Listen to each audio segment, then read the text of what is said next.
One thing that's important to know about Andrew Jackson was that he was a fighter.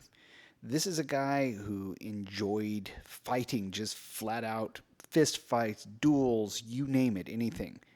And he was also the type of man that would hold a grudge. He would always remember those he felt had wronged him.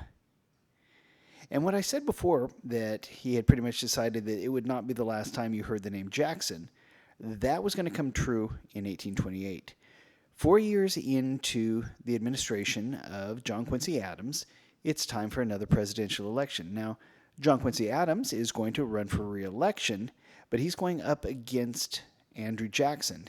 And Andrew Jackson, at this point in time, feels that he has looked at how politics actually works, and he is more prepared to go for the throat this time around. Going whole hog essentially means going all in, putting all of your effort, all of your desires, all of your wants, all of your you name it behind a particular candidate or a particular issue or something like that. So in this case, we're talking about the fact that not only is Jackson putting everything into the attacks on Adams to win the presidency, but the people who are supporting him are doing the same thing. Now, the Jacksonians argued, should the people rule? Now, this goes back to 4 years previously when Andrew Jackson had won a flat out majority in the popular vote, but since no one had won any majority in the Electoral College, it all came down to the House of Representatives. And the Jacksonians saw the Adams Clay bargaining from 4 years before as basically shenanigans that had denied the people of the United States the rightful victor.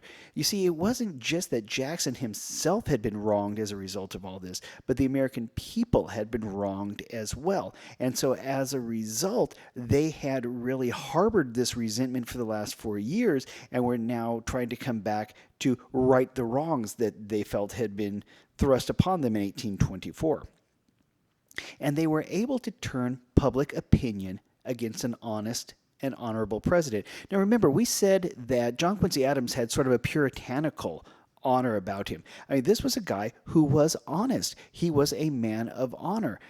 But the Jacksonians were able to get public opinion to be that he had been part of a corrupt bargain, that he wasn't as honest and forthright as he had, shown people to be, that that was all just a false front of some kind, and that because of this, he needed to go.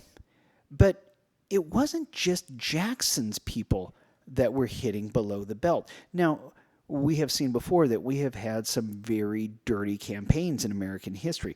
American politics is a very rough and tumble sport, ladies and gentlemen. And as a result, both sides in 1828 are going to be going after one another with an equal ferocity. Adams supporters hit below the belt as well. Now, this is, you can think about politics, as the old theory about, all's fair in love and war. Well, all's fair in politics. Both sides were willing to do whatever it took to get their guy into office. And some of the things that were leveled against not just Andrew Jackson, but also his wife, were going to have long-term consequences because of the damage that was done as a direct result. A couple of the things that they did that really did not endear them to Andrew Jackson, for example. They referred to his mother as being a prostitute. They called him an adulterer. It turns out that his wife, Rachel, this was her second marriage, and they married before her first marriage, her divorce had actually gone through. So technically, for a short period of time, Rachel Jackson was actually married to two men at the same time. Now, this was unintentional. They thought everything had been taken care of and done when they married, but it hadn't happened that way. And so, quite literally, what the Adams men were saying about Rachel Jackson, you'll pardon my language on this, was they basically called her a whore. And that really didn't sit well with Andrew Jackson. He was the type of person that, you insult me, it's one thing. You insult my wife, that is something totally different. After Jackson was elected, Rachel Jackson shortly thereafter actually died. And Jackson, for the rest of his life, blamed the people from the Adams campaign who had slandered his wife for her death. He never forgave them.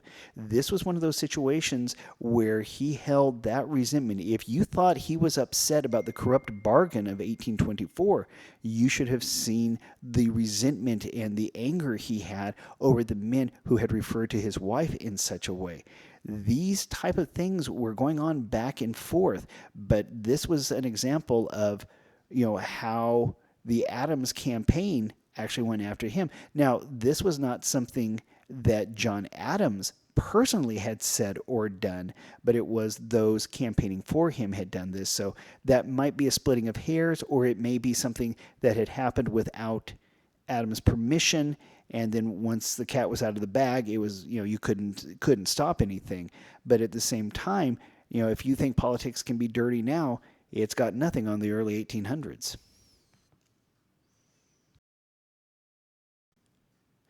Now, a couple other things that actually came up as a point of debate during this campaign, believe it or not, was the fact that John Quincy Adams had purchased, with his own money and for his own use, a billiard table and a set of chessmen. So essentially, he had bought a pool table for himself to use, and he bought a chess set.